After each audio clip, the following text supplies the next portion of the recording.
할렐루야. 사랑하는 부평교회 교회 여러분 반갑습니다. 오늘은 코로나19 사태로 인해서 예배당에서 예배드리지 못하고 각자 자기가 있는 자리에서 또 가정에서 영상으로 예배드리게 됐습니다. 이해해 주시고요. 그러나 이 시간 경건한 마음으로 예배에 임해 주시기를 바랍니다. 성경 말씀을 보겠습니다. 오늘은 마태복음 12장 1절부터 제가 봉독하겠습니다. 그때 예수께서 안식일에 밀밭 사이로 가실새 제자들이 시장하여 이삭을 잘라 먹으니 바리새인들이 보고 예수께 말하되 보시오 당신의 제자들이 안식일에 하지 못할 일을 하나이다. 예수께서 이르시되 다윗이 자기와 그 함께한 자들이 시장할 때에 한 일을 잊지 못하였느냐. 그가 하나님의 전에 들어가서 제사장 외에는 자기나 그 함께한 자들이 먹어서는 안 되는 진설병을 먹지 아니하였느냐. 또 안식일에 제사장들이 성전 안에서 안식을 범하여도 죄가 없음을 너희가 율법에서 읽지 못하였느냐. 내가 너희에게 이르노니 성전보다 더 큰 이가 여기 있느니라. 나는 자비를 원하고 제사를 원하지 아니하노라 하신 뜻을 너희가 알았더라면 무죄한 자를 정죄하지 아니하였으리라. 인자는 안식일의 주인이니라 하시니라. 아멘. 교회에서 함께 모여 예배드리지 못하고 이제 각자 있는 자리에서 예배드리게 됐습니다. 제 기억에도 타의에 의해서 예배당에 나오지 못하고 예배드리지 못한 기억은 거의 없습니다. 아마 제 기억에는 군대 갔을 때 훈련소에 입소했을 때에 두 주를 타의에 의해서 예배당에 가지 못했던 기억이 있습니다. 세 번째 주에 군인교회 예배당에 갔는데 얼마나 좋았는지 눈물을 흘리면서 우리 동기들과 함께 예배드렸던 기억이 납니다. 찬양하고 그랬어요. 물론 목사님이 설교 시작하자마자 다 골아 떨어졌던 기억도 납니다.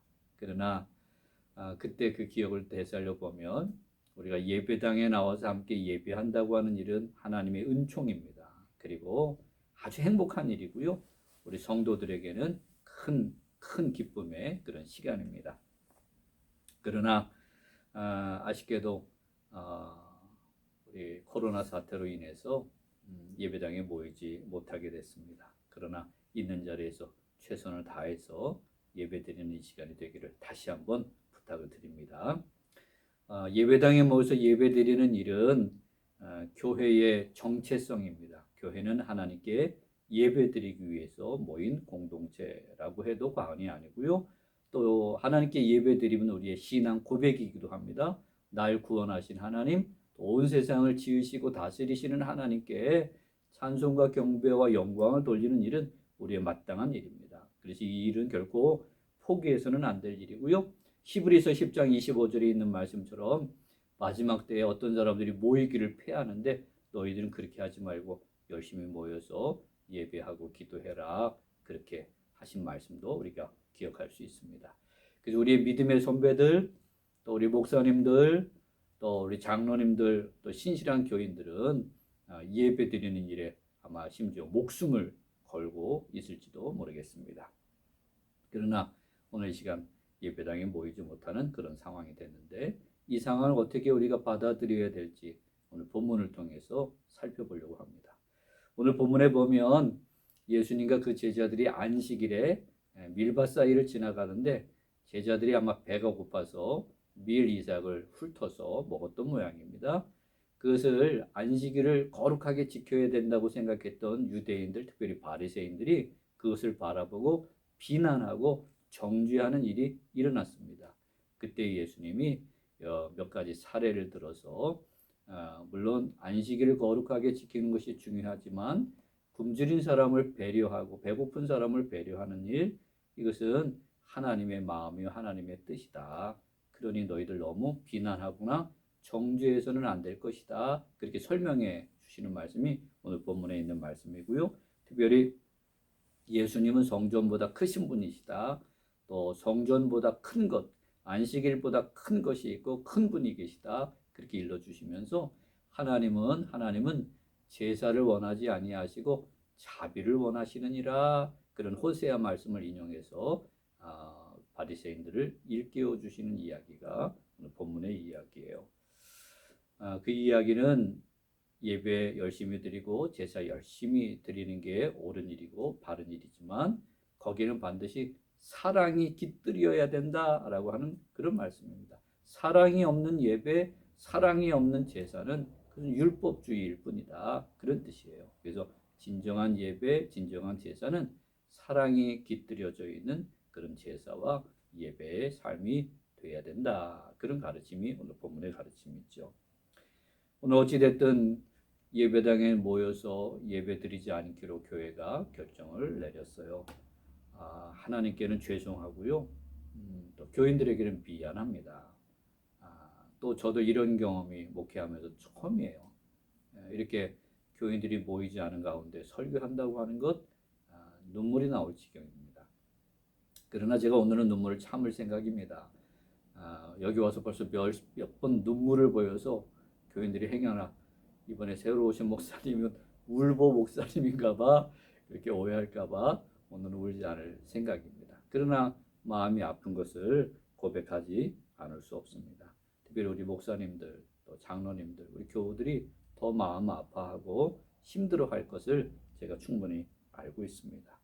그러나 오늘 예배당에 모여서 예배드리지 않기로 결심한 것이 결코 우리의 믿음이 약해서도 아니고요. 하나님을 향한 우리의 신앙을 저버려서도 아니다라고 하는 사실을 잊어서는 안 됩니다. 이것은 과연 부평교회가 믿음이 있는 교회냐 없는 교회냐 이런 걸 시험하는 그런 문제도 아니다라고 하는 사실입니다. 지금은 비상사태입니다. 전염병이 빠르게 확산되고 있고요. 특별히 종교단체의 모임을 통해서 이 전염병이 급속도로 확산되는 그런 상황을 우리가 맞이했습니다. 이런 상황에서 우리의 신앙만 고집해서 우리가 모여서 예배를 드린다고 하는 것은 굉장히 위험한 일이고 사회에 걱정을 끼치는 일이 되는 것입니다. 그래서 교회는 우리 교인들을 보호하고 우리 이웃들의 안전과 생명을 보호하기 위해서 우리 모여서 예배드리는 일을 멈추기로 그렇게 결심하고 결정한 것입니다. 이것은 넓은 의미에서 하나님이 원하시는 사랑의 실천을 위한 결심이고요. 예배를 모이지 않는 그런 결단입니다. 그렇게 이해하시는 것이 옳은 이해라고 봅니다.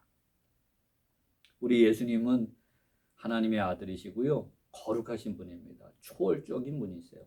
쉽게 얘기하면 그분은 하늘에 계셔야 되는 분입니다. 그러나 그분은 우리를 사랑하셔서 우리를 죄와 사망에서 건지시려고 하늘을 떠나서 이 낮은 땅으로 내려오셨습니다. 마땅히 하늘에 계셔야 될 분이 그 모든 것을 포기하시고 결단하시고 우리를 구하시려고 사람의 몸을 입고 낮은 자리로 내려오셨습니다. 그것이 하나님의 사랑이요 예수님의 사랑인 줄 믿습니다. 그 사랑 때문에 기꺼이 당신의 거룩함과 초월을 내려놓으신 것을 우리는 잊어서는 안 됩니다. 특별히 오늘 7절의 말씀에 보니까 나는 제사를 원하지 않고 자비를 원한다. 그런 하나님의 말씀, 호세아서에 있는 말씀이에요. 예수님 그것을 인용하셨습니다. 그 말씀을 오해하시면 안 됩니다. 그래? 그러면 우리가 이제부터는 예배 드리는 거 하지 말고 나가서 어려운 사람 도와주는 것만 열심히 하자. 그렇게 이해하시면 안 되고요. 우리가 예배를 드리는데 항상 명심해야 될 것은 사랑을 실천하는 삶을 살면서 예배 드리는 것. 그게 진정한 예배고 그게 진짜 하나님이 기뻐 받으시는 예배다라고 하는 사실입니다. 그런 의미에서 그리스도인들이 늘 예배도 열심히 드려야 되지만 내가 과연 사랑을 실천하며 살아가고 있는가 그것을 돌아볼 줄 아는 그런 지혜가 필요한 것입니다. 오늘 예배는 말씀드린 것처럼 우리 교회가 결국 포기할 수 없는 일입니다. 우리 신앙의 소중한 유산이고요. 교회의 마땅한 정체성입니다. 그래서 이 어려운 상황에서 예배를 포기하지 않고 어떻게 예배하는 것이 하나님이 참으로 기뻐하시는 예배인지 우리는 생각해야 되는 그런 시간을 맞이한 것입니다. 그래서 오늘 교회는 전염병의 확산을 막기 위해서 교인들과 이웃의 안전과 생명을 보호하기 위해서 모이지 않고 각자 자기가 있는 자리에서 이렇게 영상으로 이렇게 예배드리기로 결심한 것입니다. 이것이야말로 주님이 원하시는 사랑을 실천하면서 드리는 예배다. 저는 그렇게 믿습니다. 여러분도 그렇게 믿어지기를 주의 이름으로 축원합니다. 오늘 이렇게 예배하면서 우리 자신을 좀 돌아보는 기회가 됐으면 좋겠어요.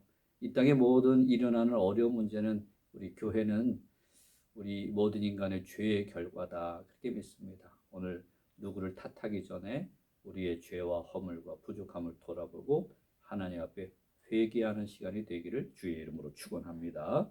또 오늘 공예배 함께 모여서 예배드리는 일을 우리가 하지 못하는 상황이 있습니다. 그동안 우리가 함께 모여 예배드리는 공예배를 소홀히 여기는 그런 마음을 가졌었다면 그것도 역시 회개해야 될 일입니다. 그리고 이후에 하나님께 모여 이렇게 예배드리는 일이 하나님의 은혜요, 복이요, 우리의 행복이요, 기쁨인 것인 걸 기억하시고 열심히 예배드리는 우리 불평교회가 되기를 주의 이름으로 축원합니다. 또 나라와 사회가 어려운 그런 가운데 있습니다. 나라와 사회를 위해서 기도하는 그런 기회로 삼게 되기를 주님의 이름으로 부탁을 드립니다. 특별히 마지막 때에 마태복음에 보니까 전쟁의 소문도 많아질 것이고 지진과 기근과 환란이 많이 일어날 것이다. 그렇게 예수님이 예언해 놓으셨어요. 그 얘기는 마지막 때에는요, 이렇게 모여서 편안하게 예배드릴 수 없는 상황이 많이 발생할 수도 있다. 그런 가르침이기도 합니다. 사실은 지금까지 기독교 역사를 보면 모여서 예배드리는 시절도 있었지만 모일 수 없어서 각자 있는 자리에서 또 가정에서 지하에 숨어서 예배드리는 일이 부지기수로 많이 있었습니다. 지금도 세계 도처에는 드러내놓고 예배드리지 못하고 숨어서 예배드리는 분들도 있습니다. 그런 분들도 우리가 기억하는 그런 기회가 됐으면 좋겠습니다. 특별히 오늘 예배, 가정에서 예배드리는 이 예배를 통해서 우리가 예배라고 하는 것이 꼭 예배당에 나와서 예배드리는 것만이 아니라 다양한 형태로 하나님께 예배드릴 수 있다라고 하는 것도 기억하시고 또 그걸 준비하고 또 훈련하는 기회로 삼았으면 좋겠습니다. 성경에 보면 이스라엘 백성들은 맨 처음에 돌 제단을 쌓아놓고 하나님께 예배드리기도 하고요. 솔로몬 왕 때에는 돌 성전을 지어서 그곳에 모여서 예배드리기도 했습니다. 그들이 포로로 끌려갔을 때는 회당을 만들어서 회당에 모여서 예배드리기도 했고요. 초대교회는 가정에 모여서 예배드렸어요. 또 중세교회는 아름다운 예배당을 지어놓고 그곳에 모여서 예배드리기도 했습니다. 핍박이 심할 때는요. 로마 같은 데서는 지하 묘지 밑에 땅굴을 파고 카타콤이라 그러죠. 카타콤에 숨어서 은밀하게 하나님께 예배드리던 그런 우리 믿음의 선배들도 있습니다. 또 박해 시절에 터키의 갑바도키아 그런 곳에 가면 산에 굴을 파고 굴 속에 들어가서 예배드리던 그런 때도 있습니다. 지금도 중국이나 북한에서는 지하에 숨어서 예배드리는 그런 우리 신앙의 공동체도 있다고 하는 사실을 우리는 알고 있습니다. 오늘 우리는 비상사태에 가정에 모여서 예배드리는 그런 시간입니다. 이것도 이 마지막 시대에 우리가 훈련돼야 될 그런 예배의 형태다. 저는 그렇게 여러분에게 말씀드리고 싶습니다. 어떤 분은 그런 질문을 할 거예요. 예배당에 모여서 공예배 드리는 거 아닌데 이 예배를 하나님이 받으실까? 마태복음 18장 20절에 보니까 예수님이 말씀하셨어요. 두세 사람이 내 이름으로 모인 곳에 나도 거기 함께 있다. 예수님이 그러셨어요. 그러니 꼭 교회 와서 함께 예배 드리지 않아도요. 여러분 가정에서 가족들이 함께 모여 예배 드린다면 약속대로 주님이 그곳에 이 시간 함께 하고 계실 줄 믿습니다. 심지어 혼자 예배 드려도 여러분이 주님 안에서 예배 드린다면 주님이 그곳에 함께 하세요. 고린도전서 3장 16절에 이런 말씀이 있어요. 너희가 하나님의 성전인 것과 하나님의 성령이 너희 안에 계시는 것을 알지 못하느냐 그랬습니다. 여러분 한 사람 한 사람은 다 성령 하나님을 모신 성전입니다. 그러니 여러분이 있는 자리가 중심이고요. 하나님이 함께 하시는 성전입니다. 그러니 그곳에서 예배할 때 하나님이 그 예배를 마땅히 받아주실 줄 믿습니다. 오늘 우리는 예배를 포기할 수 없기 때문에 오늘 이렇게 가정에 모여서 영상으로라도 하나님 앞에 예배 드리고 있습니다. 그리고 이 예배는요, 우리의 사랑의 실천, 사랑의 마음, 또 사랑의 삶의 결단을 가지고 하나님 앞에 예배 드리는 시간입니다. 그러니 하나님이 이 예배를 반드시 받아주실 줄 믿습니다. 또 여러분이 기도하는 그 기도도 하나님 반드시 응답해 주실 줄 믿습니다. 오늘 모여서 예배 드리지 못하지만 우리는 사랑의 마음을 가지고 교인들을 사랑하고 또 이웃을 사랑하는 마음으로 함께 모여 드리는 예배를 중단하고 이렇게 가정에서 모여 예배 드리기로 결심을 하고 결단을 했어요.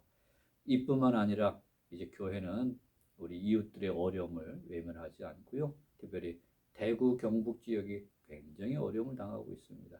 그 지역을 후원하는 그런 계획도 지금 준비하고 있습니다. 그리고 우리 교회 또 예수 믿는 사람들이 환자들과 또 이 문제를 이겨내기 위해서 애쓰는 당국과 의료진, 또 고통당하고 있는 이웃들 위해서 응원하고 기도하고 격려하는 일이 필요하다고 생각합니다. 지금 비난하고 정죄하고 누군가에게 책임을 전가하는 그런 때가 아니고요.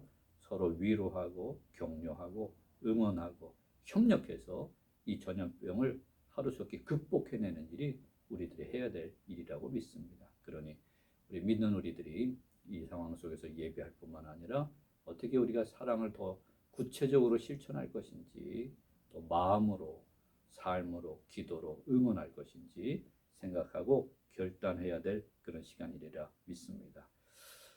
오늘 이 예배 하나님이 함께 하신 예배가 된 줄 믿습니다. 하나님 우리의 간절한 기도를 들으시고요. 특별히 누가복음 18장 1절에 있는 말씀처럼 항상 기도하고 낙심하지 말아라, 그런 말씀이 있습니다. 여러분들 불안해하거나 낙심하지 마시고요. 우리가 드리는 이 예배와 기도를 하나님이 반드시 받으시고요. 반드시 응답해 주시고 반드시 구원해 주실 줄 믿습니다. 성경에 보니까 주님이 두려워하지 말라고 곳곳에서 말씀하셨어요. 전염병이 돌지만 두려움 없이 예배하고 기도하고 사랑을 실천하는 우리 교우들이 되기를 주의 이름으로 축원합니다. 주님이 살아 역사하시는 주님이 또 치료하시고 구원하시는 주님이 반드시 도와주시고 반드시 치료해 주실 줄 믿습니다. 할렐루야. 이 시간은 저와 함께 기도했으면 좋겠어요. 저를 따라서 한번 기도해 주시길 바랍니다. 주님, 저희의 죄와 허물을 회개하오니 용서해 주옵소서.